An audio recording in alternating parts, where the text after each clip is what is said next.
Cada libro es una puerta a un universo real o imaginario. Cada autor un creador, un artífice, un mago. Libros, autores, lugares e historias los descubrirás en Para viajar lejos. Con la profesora y escritora María García Marichal.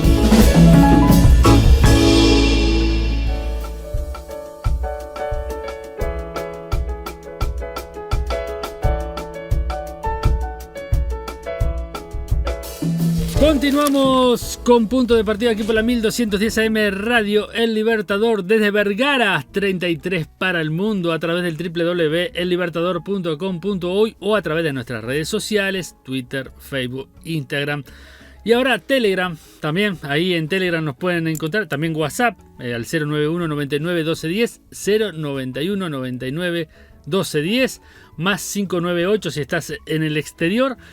Ahí nos podés buscar y mandarnos tus recomendaciones, tus comentarios de los distintos programas de Radio El Libertador a ese teléfono. Pero tenemos un canal en Telegram que se llama El Libertador 1210 AM. Ustedes nos buscan ahí y nos van a encontrar el loguito de la emisora. Y también ahí colgamos todos los contenidos que hagamos, hacemos un respaldo, los metemos ahí, columnas deportivas, entrevistas, columnas, bueno, todo lo vas a encontrar ahí. Aquellos que tienen Telegram, que es esa opción fabulosa, aparte es una función de que como no emite comentario, solamente se va depositando los archivos y comunicados y cosas así, entonces no tenés una chorrera de 350 mensajes para leer en una comunidad, sino que tenés simplemente lo que más destacado. Bueno, haciendo esa aclaración, hoy continuamos con la columna de literatura para viajar lejos y le damos la bienvenida a María García Marichal. ¿Cómo estás? Muy bien, Carlos. ¿Vos, audiencia? Buenos días. Muy bien, muy bien. En esta temporada 2021 seguimos navegando, seguimos viajando con distintos autores y bueno, a ver, ¿qué tenés preparado para hoy? Hoy, mira, nos vamos a ir a Rusia primero. A Rusia. O sea, la ex Unión Soviética. Eso. Y después nos vamos a... O sea, vamos a viajar al pasado y a Rusia. Exacto, muy bien. Sería eso, en el tiempo y en el espacio. Perfecta la aclaración. Vamos a ver a Isaac Asimov. Un científico, un genial escritor. Y luego vamos a venir por los pagos de La Valleja y vamos a hablar de Juan José Morosoli, nuestro queridísimo Morosoli, el fantástico, maravilloso escritor. Pues sabes que hace años que no escucho nada de Morosoli, ni siquiera, o capaz que no presté atención, pero en la escuela con mis niños, yo tengo 3 niños en la escuela, así que imagínate. No he escuchado mucho sobre Vos sabés que yo creo que se ha subrayado más toda la parte de la generación de quienes cumplieron 100 años el año pasado, como de la generación del 45, ¿verdad? Estamos hablando de toda esta gente que hizo furor a nivel mundial en la lengua castellana. Entonces pienso que un poco estos escritores que de ninguna manera vamos a desmerecer o a decir escritores menores, escritores más criollistas, como que quedan un poco soslayados. Máxime ahora en una época en la que los conocimientos tienen que subrayarse tanto, tienen que marcarse tanto, porque los chicos van poco. Entonces, a veces Morosoli queda un poquito relegado. Como queda otro que vamos a dar en otro momento, que es, por ejemplo, Felisberto Hernández. Un brillante escritor reconocido en gran parte del mundo. Y qué lindo que son los cuentistas criollos, ¿eh? Ay, los cuentistas criollos son hermosos. A mí Morosoli... Sí. Yo adoro a Morosoli, me encanta. Bueno, Serafín J. García, lo hemos visto. Así que bueno, empezamos, pero vamos a empezar por lo que vos decías. Vamos en el tiempo y en el espacio. Exacto. A la ex-URSS a hablar de Isaac Asimov. Un genio. Vamos a comenzar con él entonces. Muy bien. Se llamaba Isaac Yudovich Asimov. Nació el 2 de enero de 1920 en Petrovich, en lo que hoy es Rusia. Antes era la Unión Soviética. En 1917 se había producido la revolución. Y murió el 6 de abril de 1992 en Brooklyn, New York, en Estados Unidos. Era ciudadano estadounidense ya posteriormente. La familia de Asimov era judía y fue el primer hijo de Yuda Asimov y Anna Raquel Berman. La mamá lo anotó nacido el 4 de octubre de 1919. O sea, lo anotó casi un año antes. Vos preguntarás, ¿por qué? ¿Por qué? Porque el niño sabía leer y escribir mucho antes de entrar a la escuela. Entonces ella quería que entrara a la escuela antes. Y lo anotó antes. La realidad es que él cumplía años el 2 de enero, pero ella lo anotó el 4 de octubre del año anterior, para poder anotarlo en la escuela antes, cuando ya habían emigrado a New York. Así que imagínate lo que era Isaac. Sí. Era un genio, realmente. En 1923, poco después de la revolución y de todo esto, ya ellos emigraron. Como que lo que estaba pasando era muy oscuro en la nueva Unión Soviética y emigraron a Estados Unidos. Y se instalaron en el barrio hebreo que había ubicado en Brooklyn, ¿no? En New York. Y allí, como tenían cierto capital, inauguraron una tienda de caramelos y dulces. Y la tienda prosperó muchísimo. Un almacén, digamos que sería así como una dulcería. Claro. Y fue cambiando de lugar. Y tú sabes que fue muy próspera. Bueno, al que le gustaban los caramelos, lógicamente. Imagínate los niños en aquella época. Sí. Los niños de hoy incluso ven una dulcería. Bueno, en esa tienda, ¿qué pasaba? En esa dulcería vendían revistas de ciencia ficción. Y empezó a leerlas desde que era chiquitito y le encantó. Le gustó muchísimo. Entonces, entre su inteligencia, que era muy despejada, y ese gusto por lo que podría venir, por la tecnología, por los viajes espaciales, fue creando una personalidad sumamente futurista. Se proyectaba muchísimo hacia adelante. Después que terminó la educación primaria, hizo secundaria en el East New York Junior, o sea, la high school, ¿verdad? El liceo, y se graduó en 1930. Salió de secundaria cuando tenía 10 años. Estamos hablando de una inteligencia privilegiada, ¿sí? Porque, claro, iba pasando los cursos de manera tan fluida, que tenía 10 años y terminó la secundaria. Continuó en Boys High School y con 15 años y el bachillerato completo se matriculó en la Universidad de Columbia. ¿De qué se graduó primero? Primero porque hizo varias carreras. Él estudió muchísimo en química. Mira. Era licenciado en química. Posteriormente se licenció en ciencias y artes y después en filosofía. Es decir, estaba tan cómodo con las ciencias de laboratorio, con las ciencias experimentales e incluso con las ciencias exactas, porque permanentemente estudió matemática, como con las artes, con la literatura, con la filosofía. Era un hombre cuya capacidad intelectual desbordaba su cuerpo, su forma de hablar, todo. Era de una inteligencia desbordante y abarcaba todo el conocimiento. Creo que una de las cosas que soñaba Asimov era saberlo todo. Él sabía que era imposible, pero le hubiera encantado tener una inteligencia capaz de saberlo todo. Entonces experimentaba y buscaba y leía y era profesor. Además de todo, daba clase. Es decir, estamos hablando de un hombre muy, muy capaz. Sus padres querían que fuera médico y él quería ser escritor. Es decir, que estudió química, estudió matemática, estudió arte, estudió ciencia, estudió filosofía, pero además quería ser escritor. Y no fue médico porque... ¿Y su padre quería que fuera médico? Los papás querían que fuera médico. Viste que antes los padres querían. Sí. Mi padre quería que yo fuera abogada, por ejemplo. ¿Cuánta gente, no? Estudió lo que su padre quería. Sí, y fue infeliz. Sí. Algunos fueron felices, Sí. pero muchos fueron infelices porque no hicieron aquello que les gustó hacer. Entonces, bueno, sí tendremos conversaciones de esas en casa con mi hija, que es música, imagínate. Bueno, trabajó para la Marina de los Estados Unidos durante la Segunda Guerra Mundial y en esa época se casó con Gertrude Blugerman, también de origen judío, con quien tuvo 2 hijos. Y al tiempo continuó escribiendo e investigando, es decir, él trabajaba, lógicamente, tenía que trabajar, tenía que seguir manteniendo la familia, trabajó para la Marina y al mismo tiempo escribía y seguía estudiando. En 1945, cuando terminó la Segunda Guerra Mundial, él entonces dejó la Marina y siguió estudiando mientras trabajaba dando clase y se doctoró en bioquímica en 1948. Estamos hablando de que era químico, licenciado en química, licenciado en ciencias y artes, licenciado en filosofía, doctor en bioquímica. Impresionante la cabeza de este hombre. Era sorprendente. En 1949 ingresó en el Medical School en el claustro de la Medical School de la Universidad de Boston y durante 10 años allí él trabajó dando clase. Le encantaba dar clase. ¿Clases de? Dio clase de química, dio clase de filosofía, dio clase de bioquímica y dio clase de arte. Mirá. Además, trabajaba dando charlas de matemática, porque a pesar de que no tenía doctorado en matemática, era un conocedor impresionante de las ciencias exactas. O sea, estamos hablando de que el hombre era polifacético por demás. Me imagino lo que tendría que correr en el campus, ¿no? De un aula a la otra. Además, cada profesor tiene su oficina. No, trabajó muchísimo, le gustaba. Era además un hombre que le encantaba trabajar.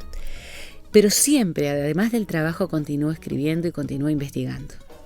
Era un investigador por excelencia.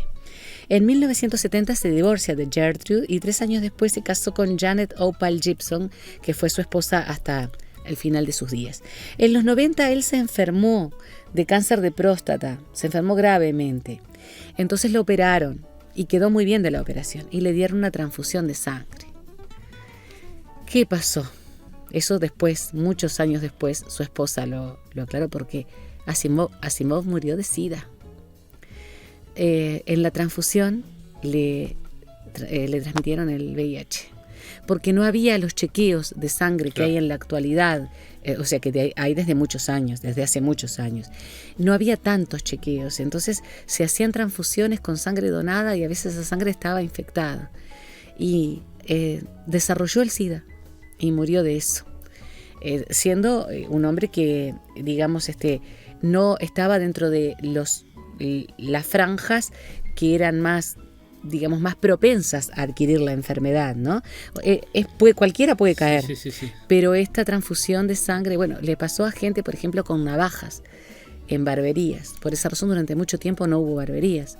Hoy en día están muy de moda, pero ¿qué pasaba, por ejemplo, que se transmitía en las barberías? Y Asimov, murió de SIDA. Eso se supo años después. ¿Qué podemos decir de la obra de este grande? A mí me encanta, quiero decir, a mí me encanta. La obra de Asimov me fascina porque es sumamente sensible y muy positiva. Es muy, digamos, siempre está pensando en cosas buenas en el futuro, más allá de que a veces entra en la distopía. Publicó más de 500 títulos entre los trabajos de ciencia ficción y los trabajos académicos, porque tiene libros académicos, es decir, se estudia Asimov en bioquímica, en química en universidades. Yeah. Y en ciencias y artes también. Hay universidades que tienen cursos con textos de Asimov. Entre los de divulgación científica y los títulos de ciencia ficción, más de 500. Tal vez el principal impacto de la obra, dicen algunos autores, es el equilibrio que logró entre la ciencia ficción y la ciencia propiamente dicha. Porque al ser un científico escribiendo sobre fantasía, digamos, porque la ciencia ficción no deja de ser fantasía, tiene una plataforma de conocimientos, una plataforma académica muy vasta. Y bueno, con todo lo que estudió, imagínate la plataforma que tenía, ¿no? Entonces se lo compara a veces con Julio Verne o con H.G. Wells, por un lado, por la parte de creatividad y de futurismo, digamos, pero al mismo tiempo con Aldous Huxley, George Orwell o Ray Bradbury. De Ray Bradbury ya hablamos el año pasado. En algún momento vamos a trabajar Aldous Huxley y George Orwell con respecto a las distopías. O sea, en lugar de un futuro maravilloso, un futuro escabroso. Sin embargo, los finales de la obra de Asimov siempre tienden a la esperanza. Son siempre esperanzadores. Es decir, un académico escribiendo ciencia ficción, un hombre optimista, un genio, realmente, un genio. Empezó a publicar sus cuentos en 1939 y en pocos años impuso esa característica única, ¿no? La ciencia ficción tecnológica, le llaman algunos críticos de literatura. Fundamento científico, futurismo y una visión del mundo totalmente nueva. No podemos dejar de hablar de los robots, porque se dedicó muchísimo a la existencia del robot como una forma alternativa del humano. En Yo Robot, que hay una película además, el segundo libro, Yo Robot es de 1950, de 1964 es el segundo libro de robots, pero está también El Hombre Bicentenario, por ejemplo, que hay una película con Robin Williams, ¿no? Que está muy interesante. Digamos, los robots no lo obsesionaban, pero eran una idea fija en Asimov. Él trabaja, digamos, la idea del robot como una alternativa del humano. en las tareas, en la atención al público, etcétera, etcétera. Bueno, no estamos demasiado lejos. Pero en el caso de Isaac Asimov, mientras los robots se van corrompiendo, digamos, el humano va sublimándose. El robot quiere adquirir poder, adquirir poder. El humano se sublima, el humano tiende a ser mejor, el humano se redime en la obra de Asimov. Entonces es una forma muy especial de ver, ¿no? De ver la robótica y de ver al robot. Tiene algunas obras en las cuales pasa al revés. El robot se sublima y el humano cae por sus propios impulsos, por sus propias tentaciones. Pero en general buscó lo otro. O sea, hay críticos que hablan de una visión al revés, de que él habla del robot como algo sumamente perfecto y del humano como muy corruptible. Pero en la mayor parte de la obra de Asimov, el humano se redime de alguna forma, más allá de sus impulsos y todo lo demás. Hay una trilogía de las fundaciones, escrita en 1942, que es excelente, del 42 al 49 en realidad. Es excelente y yo la recomiendo, yo la leí toda. Fundación, Fundación e Imperio y la segunda fundación. Narran la decadencia de un enorme imperio galáctico, pero de origen terrestre. Muy buena. La obra, para mí, Fundación e Imperio y la segunda fundación son excelentes. Para mí, los mejores. Fundación me encantó. Continuó esta después con Los límites de la Fundación de 1983. En sus novelas y cuentos trató de apoyarse en el diálogo. Eran muy dialogados sus textos, entonces son muy ágiles de leer. Hay un diálogo permanente en los textos de Asimov. Por eso es tan fácil leerlo. Porque incluso en la trilogía de la Fundación que yo te mencionaba y le mencionaba a la audiencia, el diálogo es casi permanente, entonces es muy ágil la lectura. Algo dialogado y con diálogos interesantes es muy lindo de leer. Y esa es una de sus características. Bueno, el diálogo entonces es el recurso literario y va en una evolución increyendo hasta llegar al desenlace. Creó también un estilo propio, de esta leí alguna de las novelas, de ficción policial, con un detective, Elijah Bailey, que tiene un robot como compañero. Es como Sherlock Holmes y el Dr. Watson, pero el Dr. Watson es robot. Está lindísimo, muy lindas de leer, sobre todo para jóvenes, la recomiendo. Y decía que fue un optimista con respecto al progreso de la humanidad. Más allá de que en algunas de sus obras se observa la decadencia del humano, él siempre creyó en que el humano iba a despegar, iba a sublimarse, iba a redimirse. Sus obras de divulgación científica son múltiples. Bueno, hemos hablado hasta de Yo Robot, el segundo libro de robots, El hombre bicentenario, la trilogía de la Fundación, pero también fue con respecto a las obras de divulgación científica, escribió sobre historia, matemáticas, psicología y sociología, y habló de crear una ciencia, la psicolohistoria. Sí, que abarcara justamente todas esas ciencias en una especie de una gran articulación para entender al humano y su comportamiento. Dentro de sus obras científicas para niños y jóvenes aparecen Momentos estelares de la ciencia, El universo, Breve historia de la química, El electrón es zurdo y otros ensayos científicos. Es muy interesante, realmente un hombre exquisito, una inteligencia superior, un escritor dinámico, hermosísimo de leer. Hay algunos críticos que dicen que parte de su obra es un poco ingenua. Puede ser, pero también escribió para niños y jóvenes. Le encantaba estar entre los jóvenes. Claro. ¿Puedo leer un pedacito? Por supuesto.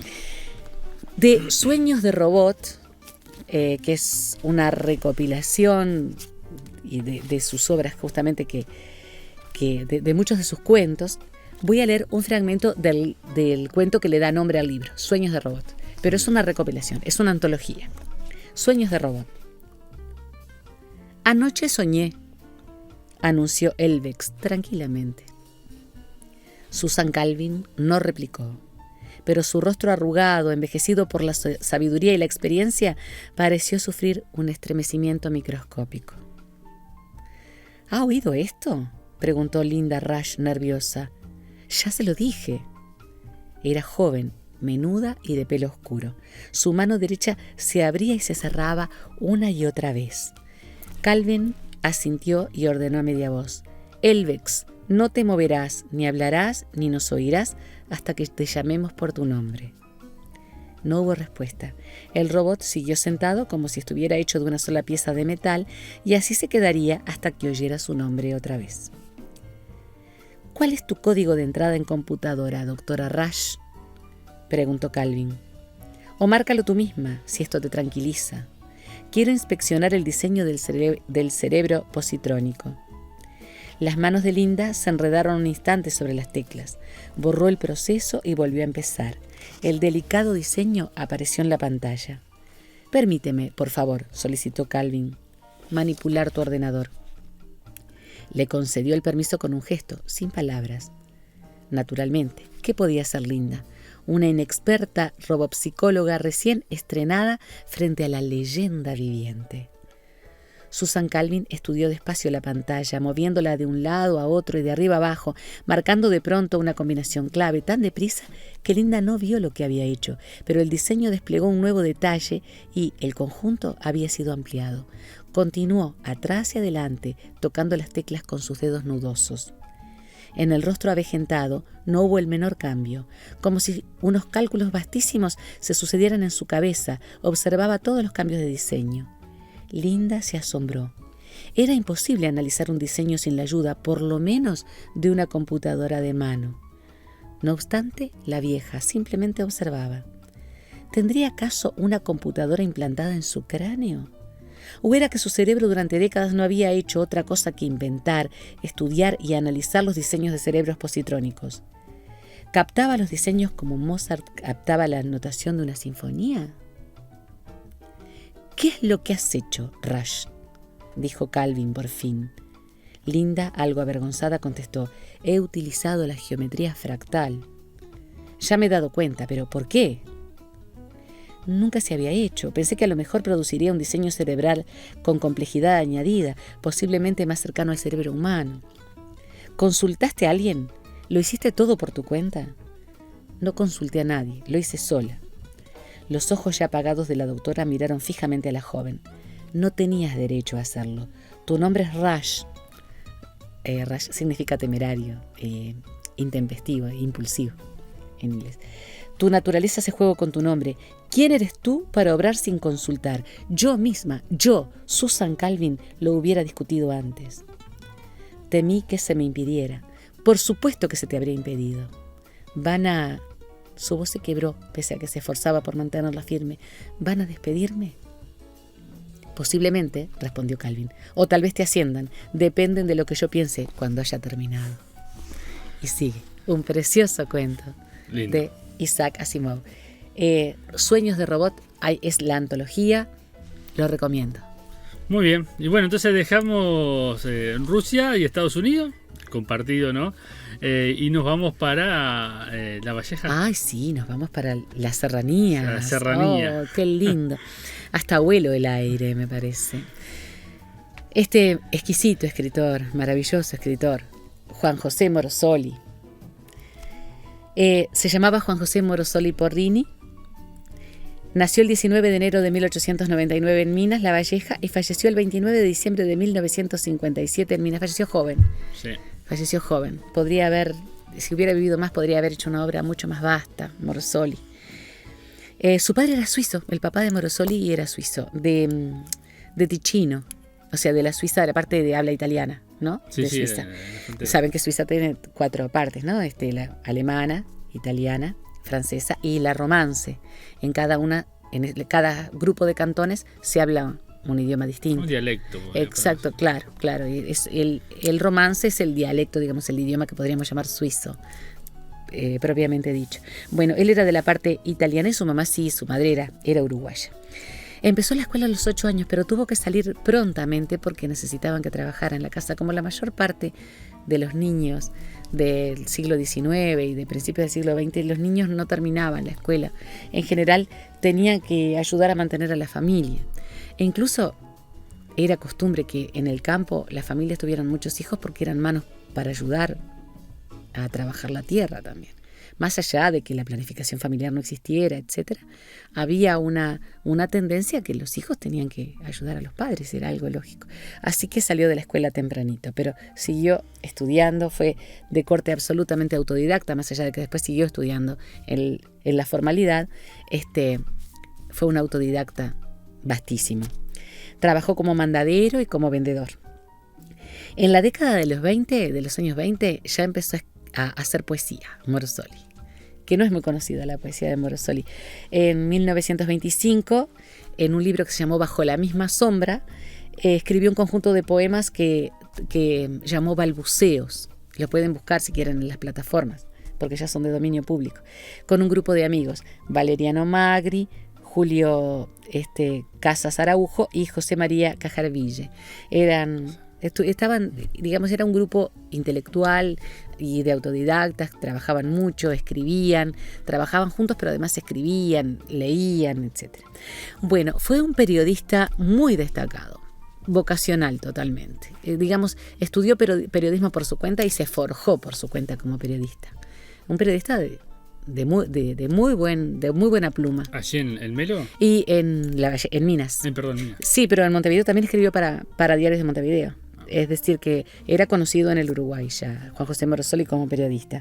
Trabajó para El Departamento, que es el diario de Minas, era el diario de Minas, con el seudónimo de Pepe, y para la Revista Nacional, y además en Mundo Uruguayo, que era una revista muy conocida, montevideana, ¿no? Y para el diario El Día también, fue corresponsal de La Valleja para el diario El Día, pero además escribía artículos para el diario El Día. Más tarde publicó para el diario La Crítica de Buenos Aires, Crítica, porque hay una revistita llamada La Crítica, ¿no? El diario Crítica de Buenos Aires, o sea que se hizo muy conocido. Su pluma era una pluma muy elegante, era muy objetiva, y fue un periodista de muy buen nivel, Juan José Morosoli. En 1920, él con un grupo de amigos crearon el Café Suizo, en honor de los orígenes de su padre, ¿no? Que era más que nada un centro cultural, el Café Suizo, es decir, era como nuestro café literario, digamos, del que vamos a hablar al final, Carlos, como el que tenemos con Sandra del Río, bueno, así, pero en Minas, y era otra época, sí. Era una época muy, muy fermental a nivel de las letras y a nivel del trabajo cultural. Allí, digamos, se exhibía cine mudo, estamos en la época del cine mudo, había espectáculos culturales, musicales, se hacían lecturas, se hacían clubes de escritores, es decir, había toda una movida interesantísima en el Café Suizo de Morosoli y sus amigos. En 1923 se asoció con unos amigos y puso en Minas un almacén y barraca que siguió por muchísimo tiempo. La prueba irrefutable de que los escritores tenemos que trabajar y nos tenemos que poner las pilas y trabajar, porque de escribir no podemos vivir. Además, Morosoli recién impactó en la literatura nacional y regional bastante más tarde, después de su muerte, ¿no?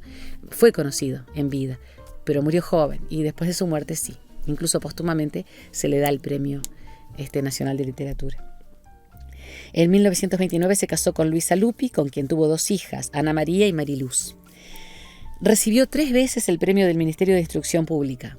Una por Hombres, un libro que justamente habla de los hombres, principalmente del interior del país.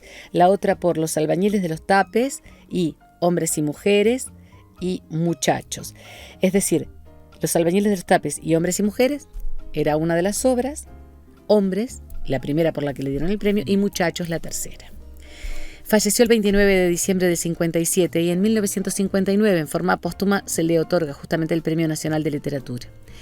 Él hizo poesía, hablábamos de balbuceos, y hizo otra poesía, y escribía linda poesía, y también incursionó en la dramaturgia, pero el papel destacado de Morosoli es como narrador, como escritor de cuentos.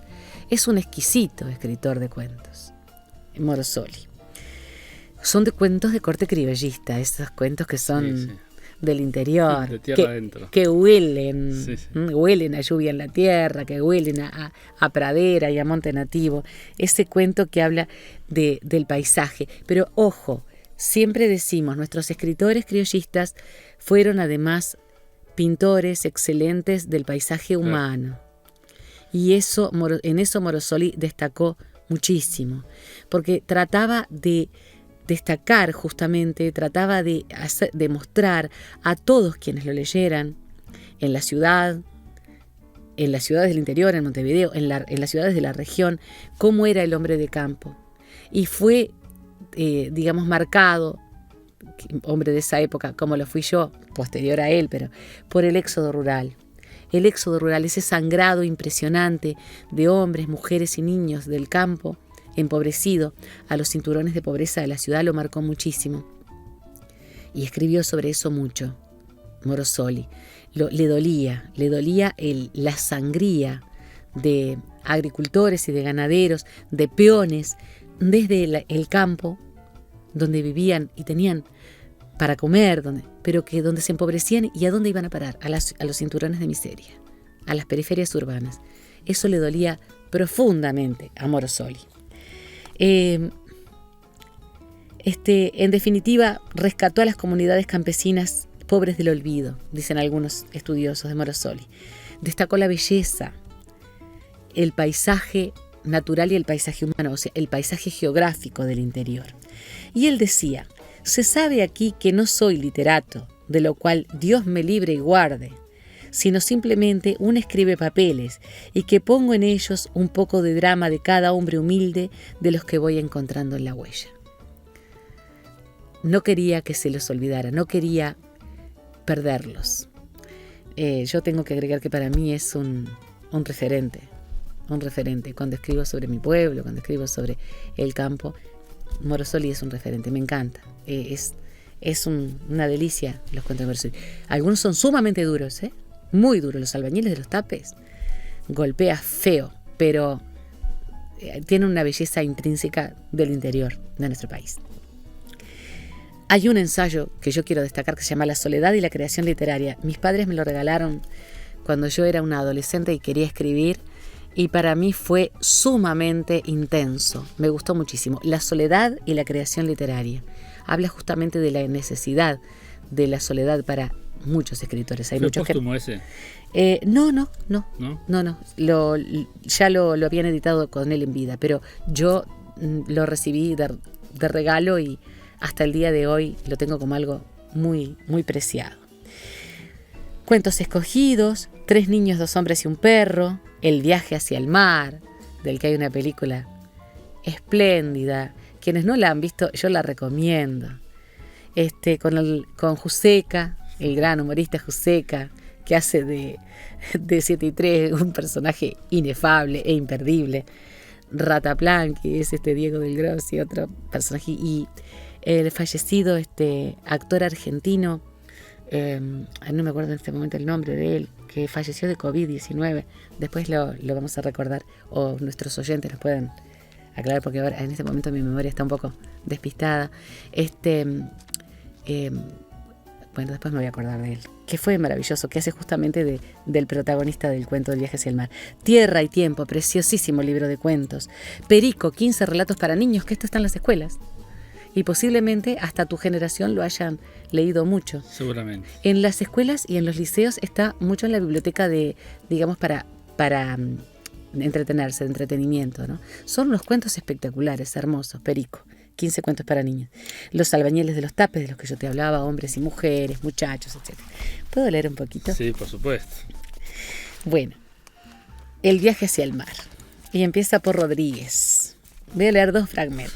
Un fragmento de Rodríguez, que hace este actor argentino, caramba, que no me puedo acordar el nombre, qué mal, me estarán diciendo los oyentes.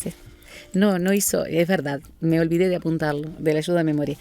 Rodríguez empezó a andar mal después de aquel suceso en la pulpería de Barrios, cuando lo echaron de la policía. La gente empezó a perderle el respeto, que es lo peor que le puede pasar a un hombre que es parte de la autoridad. Amaro lo desafió a una carrera a quien comiera más huevos fritos, con grasa naturalmente. Perdía el que acostara la cuchara primero. Amaro comió 20 huevos y Rodríguez 21. Amaro mojaba mucho pan en la grasa, cosa que ocupa mucho estómago. Tal vez perdió por eso. Rodríguez pudo haber tomado un té de carqueja, pero en vez de hacer esto, por pura compadrada, se comió un huevo de avestruz asado en la ceniza. Y ya se sabe que los huevos asados son riquísimos, pero muy pesados. En la madrugada, ya había dormido 3 horas, se despertó con aquello parado en el estómago. Recordó 3 o 4 casos de vivientes que se habían muerto en casos de indigestiones como aquella. Se levantó, destrancó la puerta y empezó a caminar alrededor del rancho moviendo la comida. Decía que sudaba como un tigre y que alambres de frío le vigoreaban por el cuerpo. Barrios sintió los pasos, se levantó, alzó la escopeta y escurriéndose contra la pared esperó. Claro, pensó en un ladrón. Cuando Rodríguez dobló la esquina, apuntó y tiró. El chumberío pegó en el caño de lata. Rodríguez se tiró al suelo y empezó a los gritos. ¡Pará, pará que soy Rodríguez! El susto que se pegó fue muy grande, tan grande que movió el estómago de golpe. Tal vez eso lo salvó, pero el suceso se comentó y Rodríguez perdió el puesto. Y está bien, porque el respeto se acabó, sentenciaba Barrios, y sin respeto no hay autoridad. Bueno, y sigue. Así empieza el viaje hacia el mar, presentando a Rodríguez. Maravilloso. La verdad que sí. El actor que vos decís es Hugo Arana. Exacto, el queridísimo Hugo Arana. Muchas gracias. Que falleció Falleció de COVID-19 en 2020. A mí me encantaba Hugo Arana, fue para mí un gran actor, pero en El viaje hacia el mar se supera a sí mismo haciendo de Rodríguez, justamente. Claro. Y su camión, el cuidado que Bueno, tiene con el recomendamos camión. entonces también. Ay, por favor, vean El viaje hacia el mar. Para mí una película deliciosa. Sí, es una buena película. Deliciosa. Ganó un premio también. Sí, internacional. Sí. Pedro Goya creo que fue. Creo que sí. Pero además quiero aclarar que es una película muy uruguayísima. Sí, porque sí, Hugo sí. Arana, que era argentino, una de las víctimas por que se llevó el COVID, destacado actor, y pido disculpas por no haberme recordado su nombre, tendría que haber usado, como siempre, la ayuda a memoria. Realmente decía, es una maravilla. Quiero aclarar que El viaje hacia el mar es en parte el cuento El viaje hacia el mar y en parte mezcla otros cuentos y otros personajes maravillosos de Juan José Morosoli. 73 era el sepulturero, ¿no? Juseca.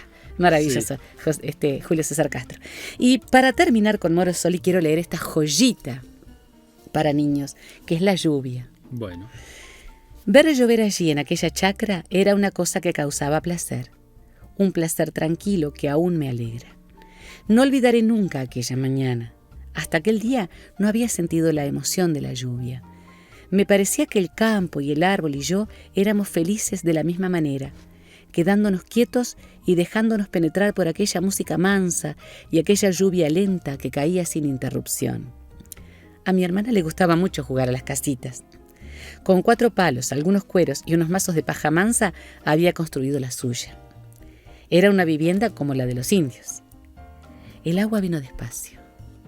La sentimos llegar. La vimos venir borrando cerros y dejando todo detrás de un vidrio esmerilado. Las gallinas corrían apresuradas y ganaban hornos y graneros. Lejanos cantos de aguateros y alborozados gritos de teruterus confirmaron la presencia lejana de la lluvia. Unos horneros vinieron hasta donde nosotros. Los vimos volar y luego detenerse en la horqueta de un árbol. Habían elegido hogar. Cuando llegaron las primeras gotas, picotearon la tierra y trajeron una mota en el pico. Colocaban la piedra fundamental de su casa. Las gentes del pago comenzaron a llegar a los ranchos. Venían a jugar a las cartas. La lluvia creaba una sociedad candorosa, sencilla y feliz. Desde los cerros comenzaban a bajar pequeñas corrientes. En las quebradas nacían cañadas. Al campo le nacía un sistema de venas. Mirando recién comprendí el mapa con los azules nerviosos de sus ríos dibujados. Sobre los cueros llovía lentamente. Aquel asordinado tambor nos iba invadiendo. De tarde mi hermana volvió a la casita. Quería pasar la tarde con las niñas de la chacra jugando a las abuelas. Quería hacer cuentos de su juventud y me pedía a mí que me portara mal. Así podía decir a cada rato que los hijos daban mucho trabajo. Mi hermana, la abuela, tenía 12 años. Aquella tarde fue una de las más felices de mi vida. Muy lindo. Qué descripción, ¿eh? Exquisito. Exquisito. Juan José Morosoli. Bueno, muy bien. Bueno, hasta aquí entonces, para viajar lejos en esta columna que hicimos hoy de Isaac Asimov y de Juan José Morosoli. Comienzan los talleres también sí, Carlos, sí, audiencias. Talleres, café, sí, ya no sabemos. Es un poco de todo. Es un poco de todo. Es algo así como un híbrido, diría Isaac Asimov. Es un taller literario al que se pueden inscribir. Pueden entrar al Facebook de Sandra del Río o van a encontrar nuestros teléfonos también en aquí en la página de la radio, sí, ¿verdad? Sí, en la página de la radio y también lo vamos a colocar en los pies. Excelente, porque nosotros trabajamos en este momento a distancia por razones obvias y cuando estemos trabajando presencialmente, las personas que estén lejos pueden trabajar a distancia con nosotras. Es muy lindo, ya tenemos unos cuantos inscriptos, estamos ya trabajando en el taller, todavía no hemos podido hacer el café. El café lo hacemos cada uno al lado de su computadora, digamos, por ahora, pero va a haber presencialidad porque esto va a mejorar seguramente. Llámenos. Yo soy María García Marichal, Sandra del Río, estamos a disposición de ustedes para esta nueva instancia del café literario Lexis, que significa en griego jardín de la palabra. Muy bien, perfecto. Bueno, nos reencontramos, María, gracias por estar. Cuando gustes, hasta la próxima.